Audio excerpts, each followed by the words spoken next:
काय गरज होती यांना त्या माधुरीला समजवायला जायची? माधुरीला प्रेमानं समजून घरी आणलं म्हण. यांना काय पुळ काय तिचं कळणं झालंय. कधी म्हणायचं माझा आणि तिचा काहीच संबंध नाहीये आणि असं समजवायला जायचं. मग गेली होती ना घर सोडून, ती आणि तिच्या आईबापानं बघून घेतलं असतं. ह्यांना पुढं पुढं करायची काय गरज होती? कधी म्हणायचं मी फक्त आता तुझा आहे आणि दुसरीकडं त्या माधुरीची काळजी करायची.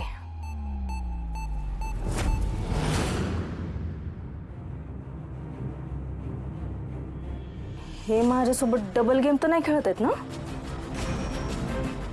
बापासारखं ह्यांच्या पण डोक्यात 2-2 लग्न करायचं विचार तर नसेल? नाही नाही, मी असं होऊ देणार नाही. येऊ दे ह्यांना. आज काय तो सोक्ष मोक्ष लावूनच टाकते.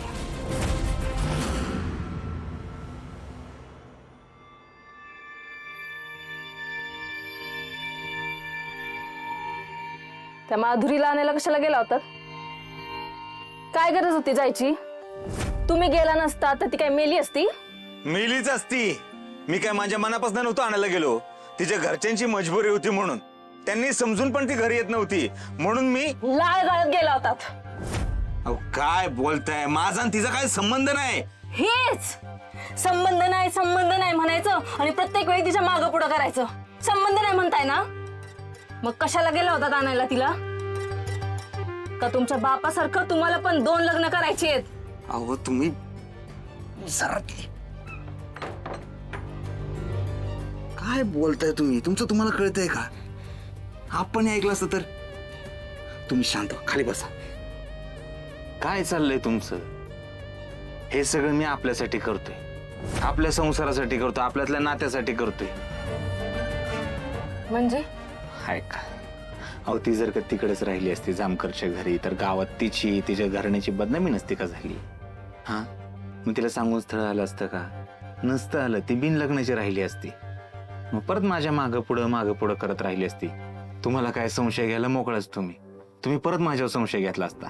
भांडणं झाली असती आपली, पुढं घटस्फोट झाला असता. नाही तर तुम्ही काय म्हणला आता? आप्पासारखी मला बी 2 लग्न करावी लागली. बास हा बास. हितनं पुढे एक शब्द पण बोलू नका. यातलं काय होऊ देणार नाही मी. या जन्मात तरी तुमची माझ्यापासून सुटका नाही. आणि प्रश्न राहिला दुसऱ्या लग्नाचा तर वाटच बघा. फुलात त्यांनी सहन केलं आप्पांचं दुसरं लग्न. मी नाही सहन करणार. जीवच घेईन त्या माधुरीचा.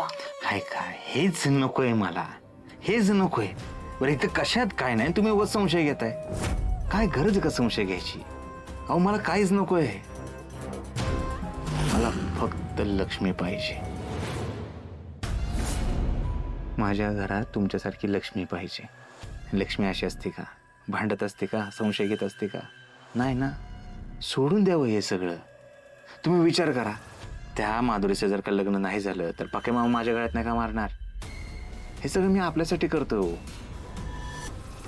बरं ठीक आहे, तुमचा नाही विश्वास, ठीक आहे. मी आत्ता जातो माधुरीकडे. तिला म्हणतोय बाबा मर, काय करायचं ती कर, माझ्या नादाला नको लावू. हे का आत्ता जाऊन सांगतो मी तिला. नाही काय कुठे जायची गरज नाही. झालं तेवढं बास झालं. इथनं पुढं त्या माधुरीच्या आसपास फिरकायचं नाही. तिच्यापासून लांब राहायचं, आधीच सांगते. आत्तापासूनच लांब राहतो. झालं.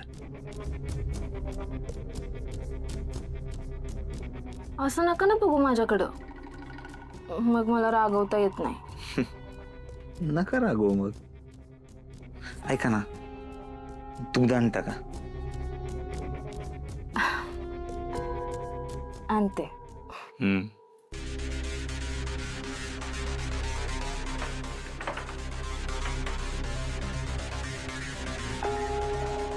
हे टिपिकल नवरा बायको सारखं होत चाललंय.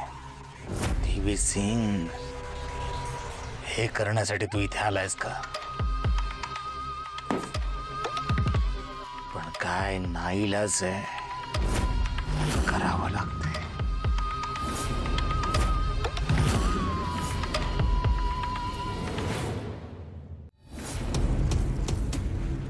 देवी सिंग, कुठल्या फालतू गोष्टींमध्ये अडकत चाललायस?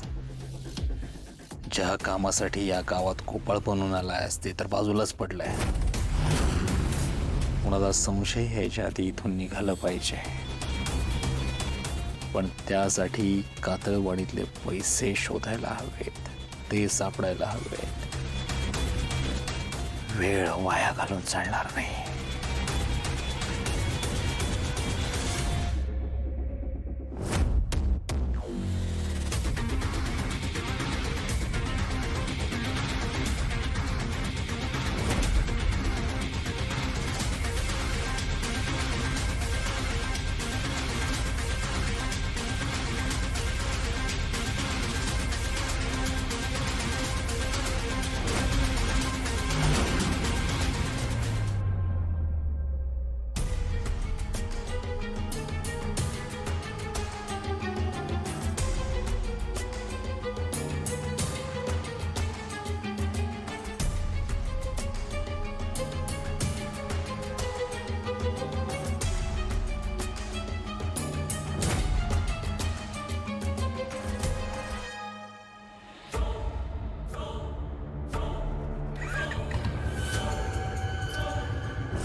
हे म्हातारे, मरायचंय का?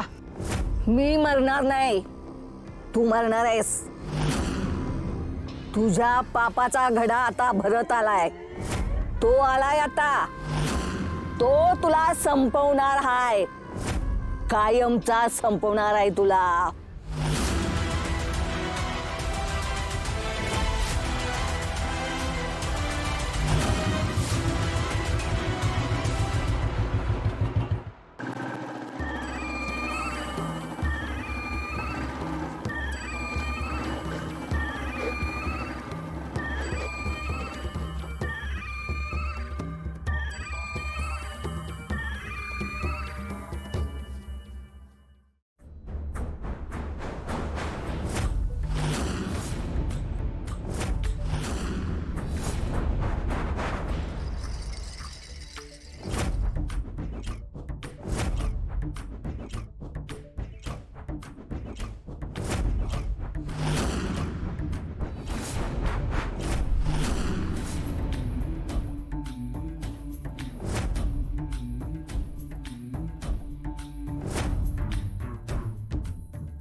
आलाय आलाय.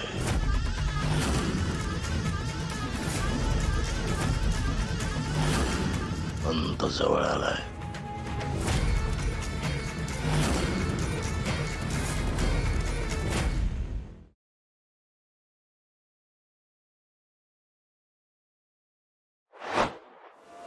Ferrari